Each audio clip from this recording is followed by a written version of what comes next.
تم پر روزے فرض کیے گئے ہیں جس طرح تم سے پہلے لوگوں پر فرض کیے گئے تھے تاکہ تم پرہیزگار بنو۔ روزوں کے دن گنتی کے چند روز ہیں، تو جو شخص تم میں سے بیمار ہو یا سفر میں ہو تو دوسرے دنوں میں روزوں کا شمار پورا کر لے۔ اور جو لوگ روزہ رکھنے کی طاقت رکھیں لیکن رکھے نہیں، وہ روزے کے بدلے محتاج کو کھانا کھلا دیں۔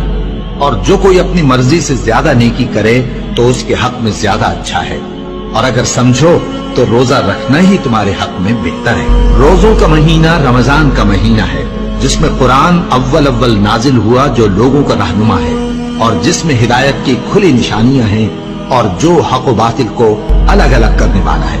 تو جو کوئی تم میں سے اس مہینے میں موجود ہو چاہیے کہ پورے مہینے کے روزے رکھے، اور جو بیمار ہو یا سفر میں ہو تو دوسرے دنوں میں روزے رکھ کر ان کا شمار پورا کر لے۔ اللہ تمہارے حق میں آسانی چاہتا ہے۔